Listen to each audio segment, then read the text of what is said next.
Well, thank you all for coming. I'm Luke Ferreter. I'm a fourth year computer science student here at UNL. And I've been working on something called the Vesuvius Challenge. It's a online archaeology competition. I should probably start by explaining a little bit of history. So 2,000 years ago, Pompeii happened, the volcano went off, everything was buried in lava, lots of people died. It was really not that much fun. But next to Pompeii, there was a mansion. The mansion was probably owned by Julius Caesar's father-in-law. And inside the mansion, since he was a very wealthy guy, he had a giant library. And the library was buried in the ashes and the lava and the mud and all that stuff. And because of that, the scrolls in the library were preserved. So usually, scrolls will decay because they're made of paper over time, but these were preserved. So for hundreds of years, people have been just digging up these burnt up scrolls that look like this here on the right. No one knows how to read them. They're super flaky, they fall apart. If you try to unwrap them, it kind of works, but it doesn't really work. But there's just hundreds of books from the Roman Empire just sitting in museums in Europe. No one knows how to read them until now. So a few years ago, a professor at the University of Kentucky had this idea to CT scan the scrolls. So that's actually the scroll they scanned on the left. Here they are actually in the particle accelerator scanning it. So they scan it in a particle accelerator. It's like a super high resolution scan. But even when you get the scan, it's very low contrast because they basically used ashes as ink, and then the whole scroll turned into ash, so it's hard to visually distinguish it. So they didn't really know how to find the writing in it. So Dr. Seals, the whole kind of University of Kentucky team, teamed up with Nat Friedman and a bunch of other Silicon Valley people, just a bunch of Silicon Valley VC types, to upload the scans online. And they said, whoever can find reading in these scans wins a bunch of money. So I found out about this in March when the competition launched. I was immediately like, oh my goodness, this is so cool, I gotta work on this. And I've been working on it ever since. And kind of the big news lately is that we found one word in the scroll. So they have this nice headline that's very flattering, and then this is the one word we found. So that's the word prophorus. I don't speak Greek, but I'm told that's how it's pronounced. It means purple, or purple snail, they get the purple dye from snails or something, or purple cloth or something like that. But no one has seen this writing in 2,000 years, which is pretty darn cool. And what's exciting is that there are hundreds of other scrolls that are sitting in museums waiting to be read that we can probably read with this method. So if it's able to scale, and I'm very optimistic that we can scale from one word to reading the whole scroll to reading many scrolls, then we could potentially double the amount of writing from the Roman Empire, which I think is pretty darn cool. So a little bit about the machine learning aspect. On the left here, this is a cross-section of one of the scans. So you can see, this is basically, you can imagine the tube of paper that's rolled up, and then this is a slice of it. It's just this super, super messed up spiral. And just taking this spiral and virtually unwrapping is what they call it, is really challenging. I don't know why it's scrolling there. But right now, what people are basically doing is they're going and looking at each little piece of paper here and click, click, click, click along the contours to kind of flatten it. And once you flattened it, it looks something like this. So you can see all this noise, kind of all these holes in the paper. But then if you look here, you can see these kind of individual fibers of the papyrus plant. And that's kind of what they pressed together to make the paper, and then they would write on top of it. So yeah, they basically said, here's a bunch of flattened pieces of papyrus, of paper, find some writing in it, good luck. They've done a bunch of prior research on using machine learning. So you can scan a flattened piece of the scroll that had already been broken off. Since it's broken off, you can read it easily. And then since you can read it, you kind of have this ground truth. So you scan that, you know the ground truth, you use that as a training example for your machine learning model, and then you can apply it to other flattened pieces, and it seems to do pretty well. So if I train my model on one flattened piece, try it on another flattened piece, it can detect the writing really well. But if you train your model on all the flattened pieces you have, all the scans of them, and then try it on the scroll scans, it doesn't work. And no one's really sure why it doesn't work. So for a lot of time, we just spent our kind of collective, all the competitors spent their time kind of banging their heads against the wall. How are we going to find any writing at all inside these scrolls? And another contestant actually had this really interesting revelation where he was actually able to identify some writing with his naked eye, just by doing visual analysis. So we all thought, we would have to use machine learning, we'd have to use all these fancy techniques. And then this one guy just posts on Twitter hey guys, I found a letter in the scroll. And everyone was in denial, including me, at least at first. But you can actually kind of see the pattern very faintly right here. I kind of chose this piece because you can see it. So you can see the fibers going left to right, you can see these blobs. But if you look really closely here, you can kind of see this like cracking or like flaking pattern. It's hard to see. Again, at first I was in denial that this was there at all, but I spent a lot of time just staring at different places, and eventually I was convinced. And what's kind of cool is this pattern basically only appears in the shape of Greek writing. So I was like, oh my goodness, like we're actually like able to find writing here, like we might actually read these scrolls.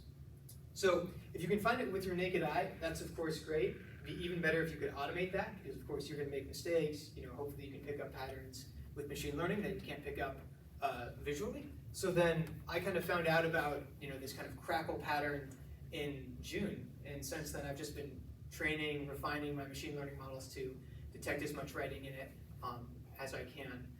They sadly, a lot of the results are NDA'd, so they have these intermediate prizes. This one was for finding 10 letters that were right next to each other.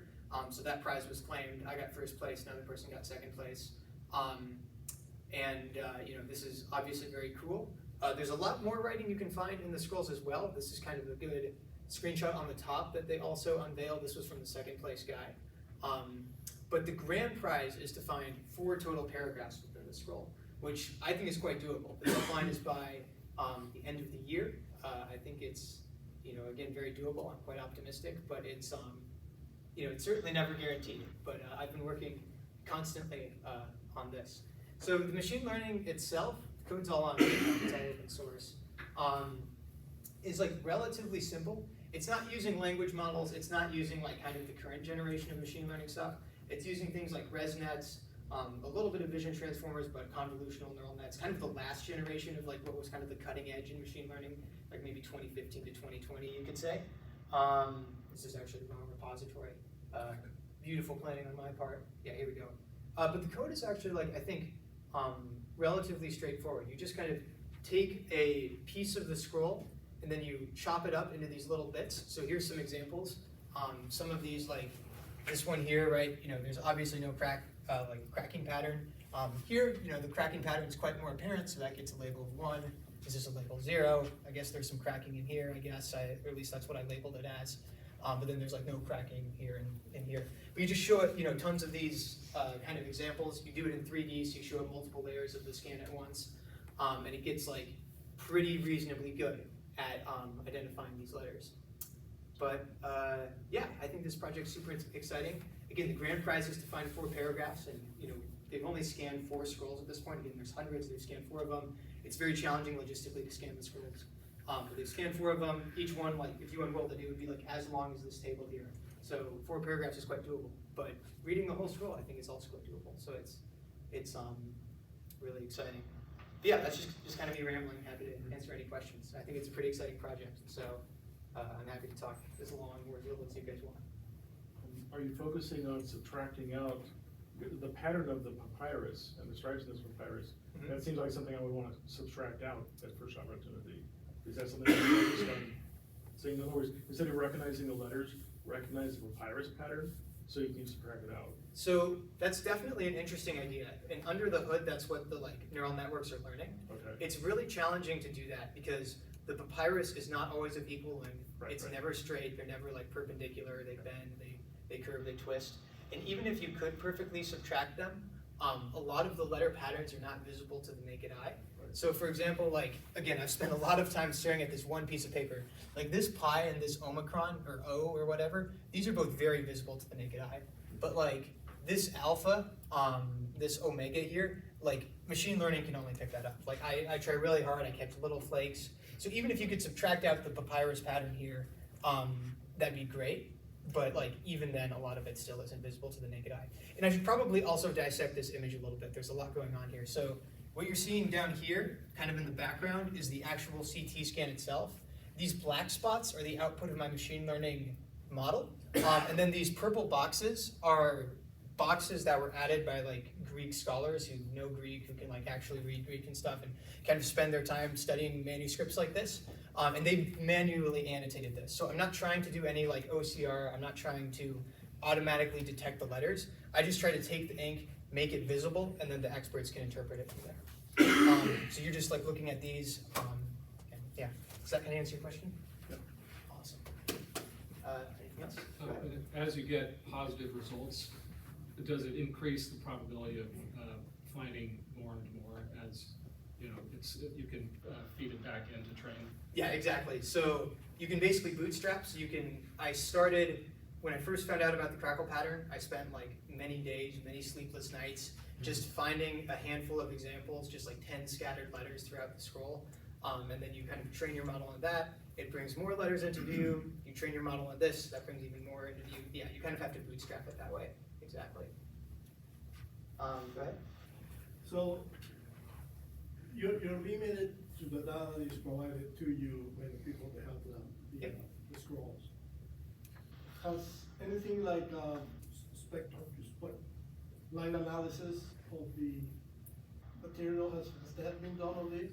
Do you use line to determine the components on a certain part of the scroll? Yeah, people have done a ton of that for the parts that have already flaked off of the scroll. So like, here, I can actually just show you a picture. So obviously the scroll is a spiral. You can't, do visual analysis on the inside of the spiral, sadly. But a lot of the scrolls, people like in like the 1700s tried to unroll. They look like this when they're flattened, but if you take an infrared image, I'm sorry it's really faint, but if you do an infrared image and you do like spectroscopy and like all these fun things that I don't know a ton about, you can actually make the writing like pretty visible if you're just looking at it with the naked eye. Like there you can kind of see it. With an infrared image, it's even more clear. But that's great because you can just look at the surface of the paper. When it's wrapped up, you can't do that, which is why you start going into CT scanning and doing all these other crazy things. And when you do the physical unrolling process, you really damage a lot of the scroll along the way, so you actually lose some writing. So the dream is that we'll be able to like read more non-invasively in the long term than if we physically flake them apart. And people were like doing that up until the 90s. Like it's not good, in my opinion. Like we should be able to read these non-invasively. Any other questions? There's two people, I think Travis, you were first. Sure. So these scrolls were presumably written by different people. So does the handwriting, is that going to vary between scrolls? You have to retrain your model on each scroll? So that's still undecided if I'll have to retrain my model because again, we have a very small sample set and most of the studies have been done on just one scroll. But you're correct. This was like a library. They were all written by different people. It's funny. I actually I showed some of these images to like one of the scholars who was like visiting from Italy, and I like got to meet him, and he was like, "Oh, like I know who wrote this because he wrote like these 5 other books that I know about." Now, as for like, is that going to affect the machine learning? I'm really not sure. You're looking at these really small subsets of the papyrus again. So like, I presume that the like shape of the letters won't affect that. But like, I'm really not sure. Like, that's something I'm kind of worried about. Because like with current day letter recognition, like they had to get thousands of handwritten samples from thousands, tens of thousands of people to get anything that could recognize letters. Are you thinking you might go that direction with it, or you're just gonna leave it to the experts to analyze the ink plots after you brought the ink plots out? In the short to medium term, I definitely think you'll leave it to the experts, just because we don't have a good data set on like, how much, of like ancient Greek writing. You can obviously try some kind of like transformer chat GPT thing where you fill in the blank. And, I think that will definitely make sense in the long run. But for now, I mean, the experts like doing this. They're better at it than anyone else in the world. So, we'll definitely let them do it in the short term. But yeah, definitely in the long term, you'll want to do that. And you want to be able to like make guesses about what the letter like in between is, even if you can't identify what the ink is, but you can like kind of see it a little bit. And you should be able to read the scrolls really well that way. But people are very worried about hallucinations in the short term. So just identify the ink for now.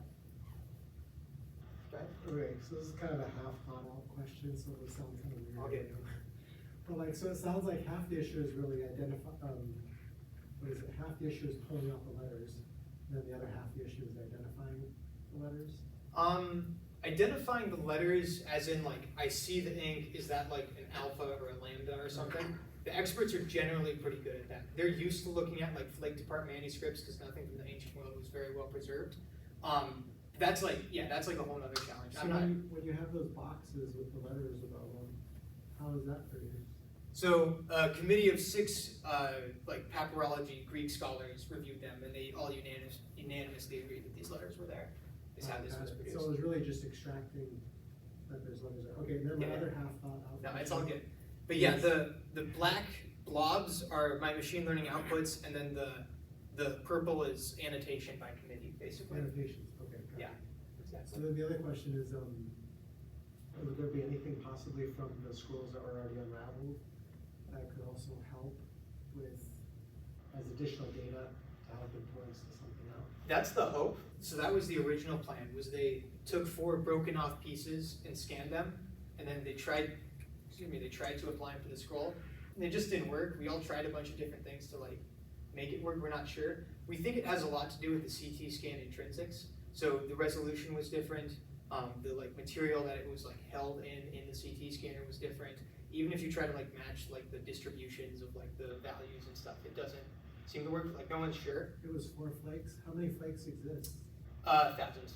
Thousands. Yeah, just like sitting in drawers in. Because I almost wonder if you had like thousands of flakes, it would be a little bit easier than For sure, and 4. hopefully someday we can scan them all, but the scanning process is really challenging because you have to convince the Italian government to like take their like precious things and like fly them to the you know? So we're definitely moving in that direction. Hopefully, like, now that we know we can read them, we'll get like a lot more scanning access and stuff. I shouldn't say we, it's all the Kentucky people for the scanning, but things are moving in that direction for sure. Awesome. Oh. Okay, how did you find out about this prize, and what would you say your total hour input on this would be?